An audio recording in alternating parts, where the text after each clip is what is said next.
Greetings and welcome to the CBMW podcast. My name is Colin Smothers. I am the executive director of CBMW. This week I am anchoring again solo because we are bringing another talk to you for this week's podcast from our CBMW CPC conference hosted there on the campus of the Southern Baptist Theological Seminary. The focus of the conference was the family and recovery of the family for cultural renewal. And this week, you're going to be hearing from Dr. R. Albert Mohler, president of the Southern Baptist Theological Seminary, Southern Baptist statesman, evangelical leader. I think you're going to want to listen to what he has to say about the breakdown of the family and prospects of how we can recover it. Hope you enjoy. It is my honor to introduce the first speaker, Dr. Al Mohler. He's the president of the Southern Baptist Theological Seminary, which is a flagship school of the Southern Baptist Convention. Dr. Mohler hosts two podcasts, The Briefing and also Thinking in Public, which is a series of conversations with the day's leading thinkers. He also serves as the editor of World Opinions. He writes regular commentary on moral, cultural, and theological issues. Dr. Mohler is an articulate voice for conservative Christians, and his mission is to address contemporary issues from a consistent and explicit Christian worldview. Please welcome with me Dr. Al Mohler.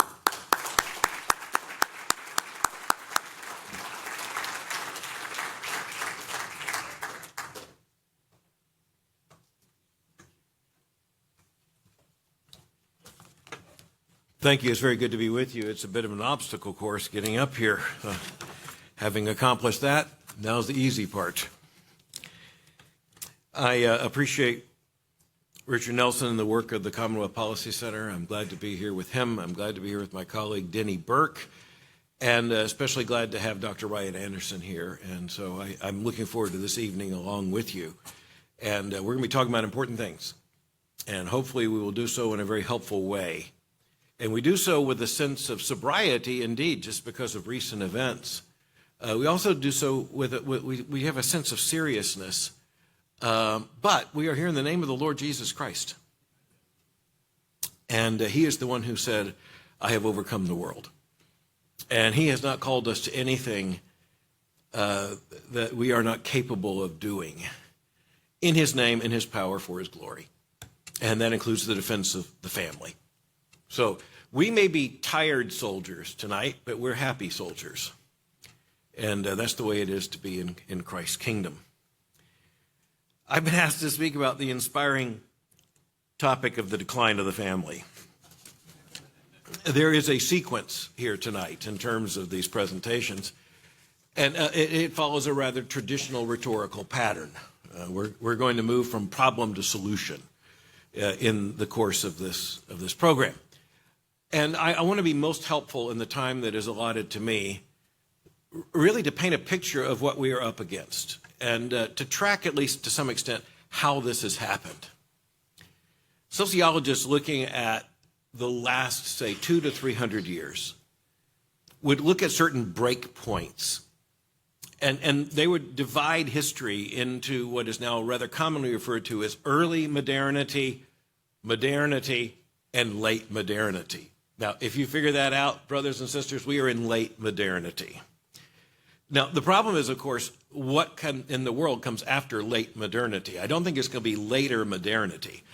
And when I was a younger man, and I've lived long enough to have seen so many of these movements come and go, what was claimed then was that the modern is being replaced by the postmodern.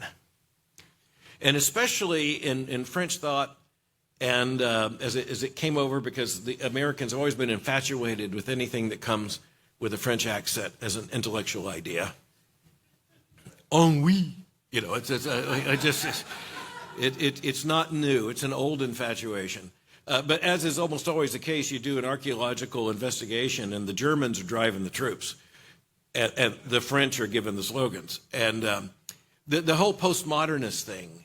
Forms of structuralism, post-structuralism, and all of this. That was the fad in the 1980s and in the 1990s. And I want to cite a work about the family from 1983 kind of setting the stage for my comments.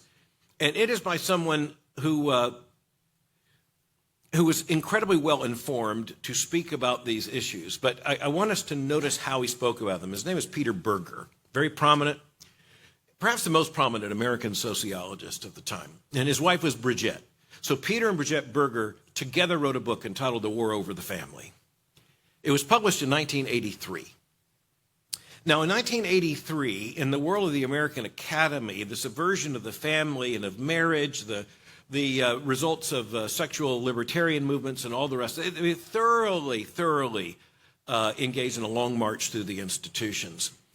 Berger is writing, at least in part, in response to all that. And so Berger's argument in The War Over the Family, made with his wife, Bridget, this emerged at a time when what they appeared to be making is the most conservative argument for the family that could be made in an intellectually responsible fashion. I think that's what they thought they were doing. In The War Over the Family, they actually had a very conservative ambition in that sense. And that conservative ambition was to provide an argument for the superiority of the traditional family over alternative family forms. It was intended to be an argument for the traditional family. They wouldn't use the term the nuclear family, or what I prefer, the natural family, but they're really referring to mother and father and their children in a home context, recognized as a family. They were writing in defense of the traditional family, but they didn't do so with any ought. Instead, they were just trying to bring a sociological review with some kind of sociological consensus that measured in secular terms the nuclear family, the natural family, the traditional family turns out to have certain assets other family forms do not have. And so this is when the modern age is at high velocity, modernity is coming at full speed, and Peter and Bridget Berger made the argument that the family is one among other mediating institutions. And so, kind of following in the line of terms set by Marxists in the 20th century, they said that between the individual and massive forces in society, the mediating structure is the family. Now, there are other mediating structures.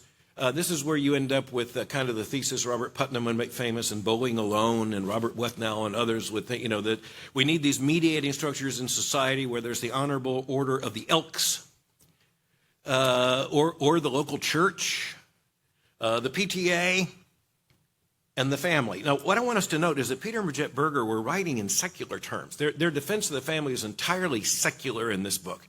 So there's no real ought, there's simply an is. And their is argument is that if you look at the situation of how in the world you would, for instance, produce and socialize children, you need something that looks remarkably like the family. So again, they argue that the family is a mediating institution, but there's a lot of insight in the book. I'm not mentioning it just because it's an anecdote. I'm mentioning it because I think it's an important way to get at the issues assigned to me. And it's because Peter and Bridget Berger made the argument that even by the early 1970s, the family was being professionalized. He described the family and parents particularly as besieged by experts. An entire army of experts, sociologists, educational specialists, law enforcement authorities, medical authorities, Dr. Spock, and you could just go down the whole list, who are speaking into the family. And so they were trying to offer a reassuring word about the family.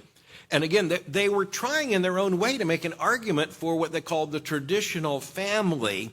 And they were trying to make the argument that among mediating institutions upon which society depends, this is the most primary and the most basic of those mediating institutions.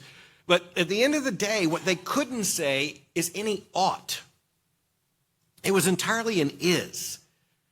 Looked at phenomenologically, just looked at in terms of the evidence. If you want to have a baby that grows up to be some kind of productive citizen, it just turns out that what we would call marriage and what we would call family turns out to do pretty well. And as a matter of fact, to do better than anything else. And here's the thing. When the Bergers wrote that book, they were attacked as far-right extremists. That was 1983. And again, I look at it because I saw the book when it was brand new. I was a doctoral student. I was very interested in Peter Berger's work in secularization theory. I thought it was very interesting. And he was showing up with people like Richard John Newhouse and others in kind of a post-liberal, indeed neoconservative context. He was showing up in flagship magazines, what became First Things later. I first came to know him in an academic journal called This World. That was posed an earlier project with Richard John Newhouse and all the rest. So I saw Peter Berger as an ally in all of this, and I saw this book, and in my naivete, I just thought, well, this is going to be a good thing. And you know, with his sociological dominance in the field, this is going to be accepted as an authoritative word. And instead, he's written off as a religious zealot, and he didn't make a religious statement in the entire book.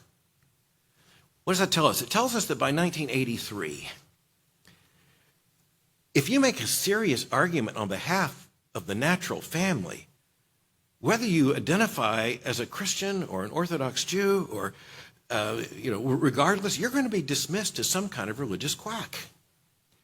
And I think it's one of the most amazing developments of the modern age, that all of a sudden you end up in a situation in which, when you talk about the most basic molecular unit of society, you're now an extremist.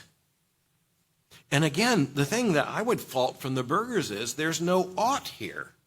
There's merely an is. But of course, Christians understand the is implies an ought. And the creation points to the Creator. I want to say very quickly, I think we're in a situation now in which someone like Peter Berger, writing with his wife Bridget, and that kind of book, can tell us things that are interesting, but it's more of a snapshot in intellectual history than anything else. I don't think that crowd has much interest in the family at all these days. I think downstream from Peter Berger, you don't even have really dismissive theories about the family. Instead, you have an ideological understanding that the family, whatever it is, has to be a patriarchal, oppressive structure we have to overcome. All right. I'm going to make an assumption, and that is here that we are unified in wanting to make an argument for the superiority of the traditional family, and not just that, the essential centrality of the family. So I'm going to posit where I will end, and that is that it's an affirmation of the family structure, and at the heart of the family structure, marriage, and as the union of a man and a woman, and the family as first of all the increase that comes to them through the conjugal bond, sons and daughters to be celebrated and raised in the nurture and admonition of the Lord. And so we understand that we agree with almost everything Peter and Bridget Berger said. We just believe in a whole lot more. And furthermore, at this remove, we can understand that that kind of argument is going to have no traction whatsoever because the secular world has already moved far beyond that. By the time they wrote the book, they looked like hopeless reactionaries in the minds of the cultural elites. And now we look at it and we say, well, it's not that they were wrong, it's just that they weren't right enough. So what happened? I've been asked to do an autopsy on what happened. So a very quick autopsy. How did we arrive at that, much less where we are today? I'm going to say a part of it has to be traced to modernity. In other words, the modern age. And so, when you're looking at a process through history and there's a break point, you need to take that break point very seriously. And so the break point can be identified in several different ways. One of them is, and to use another phrase from Peter Berger's, plausibility structures. At what point does something become plausible? Something was not plausible before is plausible now. Something that could be assumed that then has to be articulated, and then once articulated is rejected. So, in other words, modernity comes with a massive shift in thinking, but a massive shift in ways of living as well. And the modern age basically makes everything provisional. And so the family is not immediately dismissed, but it is destabilized in the modern age by the fact that it now becomes a sociological development in terms of the modern view And so the ought is removed from the family, although not entirely. So the most interesting things you see is that even in the 19th century and the early 20th century, a lot of the literature about the family implies an ought, but it at that point is merely a cultural ought. Parents ought to take care of their children. Parents ought to provide for the education of their children. So it is very interesting that what you have here is a second part of this in thinking about modernity is at the heart of the issue, which is secularization. So modernity comes with many different facets, and I am going to be faithful to the time tonight. It comes with many different dimensions, but I just want to cut to the quick of things with you and say that at the heart of it is secularization. So what you can't say on the other side of the modern divide is that God says that it must be so. Or if you say that, you can say that in a pulpit, or you can say that in a Sunday school class. You might say that in some kind of private conversation, but you can't say that in such a way that it's supposed to have any cultural traction or normativity whatsoever. And so the destabilization in all of this comes down to a fact I just want to assert plainly, as Martin Luther would say, without horns and without teeth. Understand exactly what I'm telling you. I do not believe that any secular society can create a stable environment for the family and marriage, period. I think what we see, looking backwards in terms of the development of the modern age, pre-modern, modern, late modernity, whatever, early modernity, you look at the entire period, it is the progressive destabilization of everything. And then that is essentially due to all kinds of factors. We're going to talk about them. I'm just going to kind of rattle them off here. But at the heart of it is that if you can no longer say, God says, if you can no longer have confidence that this is God's design and that it's a matter of faithfulness or unfaithfulness, obedience or disobedience, you can't say that anymore, then all you're really left with is sociology, and sociology assumes the modern prejudice, and this is built right into the discipline of sociology, that the major dynamic is going to be oppression, and the task is to undo oppression. Well, if you're going to undo oppression, where do you start? You start in the family, you start with parents, and particularly you start with dad. And the next thing you know, you are severing the relationship between parents and children. Eventually, you're severing the relationship between husband and wife, and eventually, you're atomizing the entire picture. Modernity is, to use a prominent French metaphor. We'll borrow from the French tonight and throw their tools back at them. One of the French expressions about modernity is that it is liquid. Modernity is liquid. Before modernity, we were stuck with concrete material forms. The family's one of them. But in modernity, everything's now liquid. You can pour it into whatever vessel you want. And that's what's been attempted with the family. It's what's been attempted with morality, sexual morality in particular. It's what's been attempted with law. We can't understand the demise of the family and the decline of the family. And by demise, I do not mean that it's disappeared. I mean it's lethal attack. We can't understand this version of the family without understanding that all around us are people who don't have the vocabulary. Nonetheless, they're thinking in these terms. They think of everything in society as liquid. They think of the U.S. Constitution as liquid. They think of text's entirety as liquid. And that includes, of course, the Bible. This is liberal theology we'll get to in just a minute. They see all social structures as liquid. And not only that, that comes with the presumption that what is oppressive to be succeeded by something presumably less oppressive.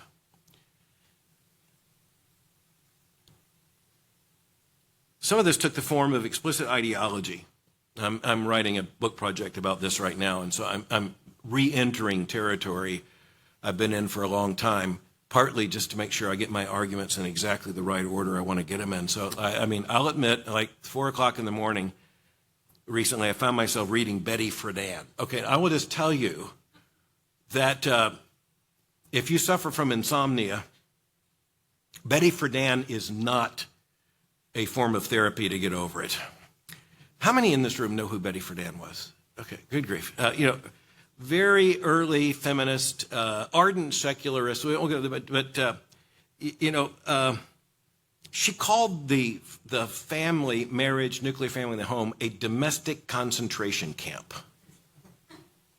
Okay, how's that for starting an argument? But I was looking at her, and so it's the ideology that the family is inherently repressive in its form. And what's really interesting is that Betty Friedan basically was displaced in leadership in the feminist movement because of her opposition, for instance, at one point to abortion. But eventually, the logic of the feminist movement came down to the fact you got to buy it all. And lesbianism. She really wanted to keep what she called the lavender menace out of feminist leadership. Well, it's lavender has now become a multicolored flag. Yeah, I often think if you go back to Betty Friedan and say, Betty Friedan, you're really sure you know what a girl was. I just got to tell you, those are going to be the good old days. But it was an ideological subversion. And if you read this literature, you begin to catch on exactly what's going on. It's the attempt to argue that any structure that inhibits human personal autonomy, self-expression, all the rest, or ties one down to any bonds. And you see this right now in public argument. I'll make reference to that very quickly in just a moment. This basic libertarian impulse in society is something that was first celebrated even by a lot of conservatives. And it's because conservatives were mostly afraid of the oppressive power of the state. And so certain forms of libertarian philosophy appeared to be a healthy, good pushback to the oppressive power of the state. The problem is that left on its own, a libertarianism leads to just pure individualism and a complete moral relativism in which nothing's left but will. Economics also plays a part. I have to be quick here. But if you just look at economics, here's one of the most sinister things. I will argue that one of the greatest enemies of the family is the Chamber of Commerce. One of the greatest enemies of the family is the Fortune 500. You need to understand that in the period between 1935 and 1965, American corporations, big industry, big corporate structures came to understand that there was what they then called, quite quaintly, a manpower shortage. So to overcome the manpower shortage, what did they do? They redefined it as human power resources. So the average, for instance, there was a complete economic model based upon the single wage earner, just in terms of the family unit, the idea of a family wage. All of that was discarded between 1935 and 1965, in which by the time you get to 1975, 1985, 1995, the family unit is now, in terms of the optimal picture presented by economic theorists, it's of two wage earners. The mother and the father both fully deployed in the workforce. And of course, it turns out that is overwhelmingly successful because it turns out that material pressures, incentives, you can just put down whatever you want here, depends on whether you're a Marxist or not. In any event, let's just put it this way, it worked. By the time you get to the current time, the default position is that women are in the workforce first and then might eventually be married and might eventually have children. Now, if you're looking at another thing, we just very quickly for time, the precipitous fall in the birth rate is due to many factors, and a lot of it has to do with the late stage of the sexual revolution and all the rest, and quite frankly, decisions made about career and all kinds of other things. But increasingly, even in the literature among, say, OBGYNs, the increasing thing is that the expectation of a first baby for a woman in America is shifting from just under 20 years of age for a first baby to over 30 years of age for a first baby. Now, in terms of obstetrics, that's defined as a geriatric pregnancy. So the geriatric pregnancy, my daughter is right now, our daughter, Katie, is expecting her fourth child. And we are just deliriously happy and awaiting this baby. But Katie's now a geriatric patient, which creates levity on both sides of the equation. And she's not 40 yet. She's not 40 yet, but she's the one with geriatric on her name. I'm about to turn 66, and I don't have geriatric in my, or at least if so, you guys aren't telling me. But anyway, it's just, in other words, God did not intend for a woman's reproductive life to begin in her early to mid 30s. So what you create here is the entire corruption of the entire system, in which assisted reproduction of some sort is going to become the norm in order for a woman to have, on average, like 1.21 children. And I can just tell you, society will die. I mean, you talk about a death culture. I mean, the number. You would think at least that feminists could do math. I mean, you don't have to do morality in the first level. Just do math. There's not going to be anyone to take care of you. Japan, South Korea, just look at this. In Japan, they're looking at developing robots to work in nursing homes. I just think this is a horrible picture of where we are headed, and it's not headed eventually, but actually quite soon. The economic factors, I just want to point out, were presented often by Republican administrations as much as from Democratic administrations. During the Nixon administration, the economic powers that be, including the Bureau of Employment Statistics and all the rest, they began to redefine the expectation that women and men, husbands and wives, indeed mothers and fathers, if you even want to get to that, will be equally deployed in the workplace. Right now, we are at the point that in Generation Z, the average young woman no longer has even having children within the top 5 priorities. I'm going to share this with you. I talked about it on the briefing this morning. It's an NBC poll that was just recently taken. And it indicates, that, and this tells you something of the strange times we are in. So I'm reading to you directly. This is undertaken by Harris with NBC. I believe it's Harris. When you ask young males in Generation Z for their list of life priorities, young men who voted for Donald Trump put having children as their highest priority. I just have to stop for a moment. I'm shocked by that. I'm very pleased by that. I'm not shocked by that on this campus. I'm not shocked by that in our churches. I'm shocked, honestly, that would be a development of such seismic significance that it shows up in an NBC poll with young men saying, number one, I want to be a dad. Where is it on the list of priorities for women who voted for Kamala Harris? It is at the bottom of the list. There's one below that, but it's at number 12. Number 1 for young men who voted for Donald Trump. Number 12 out of 13 for young women who voted for Kamala Harris. So even secular authorities are looking at that and going, okay, this is not just a little change. This is an inversion of the pattern. During the 1960s, the 1970s, and the 1980s, the psychotherapeutic community, the sociological community was making the argument that young men are transitioning out of courtship and marriage. And largely because of the sexual revolution, they can get sex without marriage and without children. So it's a deal young men will take. Okay, fast forward 30 or 40 years, it's the young men who want to be fathers. It's the young women. Now, again, I will say right away, I don't mean the young women in this room. I don't mean the young women in this campus. I don't think, by and large, certainly the young women in our churches. I mean the generation as a whole. So something has happened. And so the economic determinists kind of claim that they predicted this long ago. I want to mention very quickly and ask how this happened. I mentioned secularization. Again, Solzhenitsyn's Harvard address, 1974.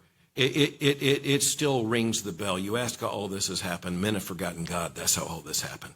And that has to be the bottom line. Because if you just look at the first 2 chapters of the Bible, brothers and sisters, you are getting married. And you're getting to work. Be fruitful and multiply and fill the earth. Okay? That's one of the easiest texts in all of Scripture to understand. But if there is no God, then eat, drink, and be happy, for tomorrow you die. Liberal theology plays a part in this. I don't have time to track that out, but it's part and parcel of the rest of it. Liberal theology bought into the idea that marriage, family, certainly the natural family, childbearing, this is all a cycle of oppression. I was in a doctoral seminar at one point where a feminist theologian referred to the creation mandate, as seen in Genesis chapter 1, as a fatal trap for women. There you go. I thought at the time it's kind of fatal to get out of that trap, because then there are no more women, which evidently hasn't struck them as a matter of irony. The bottom line, I've got to end. Tracing the decline of the family defies the time assigned here, but I think you actually know the story. I just wanted to point to some of the ways of understanding at least how we got here. We couldn't get here without secularization, couldn't get here without modernity, couldn't get here without a revolution in the law, couldn't get here without a revolution in morality. We can't get here without a basic redefinition of the goods of the human life, etc. But we're not going to get out of here with a better sociological argument. That's it. I've got to end. But we're not going to get out of this with a better sociological argument. Marriage and family, the understanding of man as male and female, as determined by God and revealed in anatomy, you'd think that would influence sociology, but we're not going to get out of this by sociology. The only way we're going to get out of this is with a return to understanding that marriage is an ontological reality. That the family is an ontological good given to us by the Creator and assigned to us by that very Creator, and made us male and female in His image. And it is to the man and the woman in the conjugal union that the command was given, be fruitful and multiply and fill the earth. And the command was given to raise our children in the nurture and admonition of the Lord. And this is our task. I think we understand that. I think it's good that we remember a little bit about how we got here. What I didn't want to do in this time was just say, they did it. Oh, they did it. But to a remarkable degree, we and our people were complicit in it. Undoing it is going to be no small thing, and it's going to step on some of our own toes. But it's time we get to it, because the time is short. God bless you. Thank you.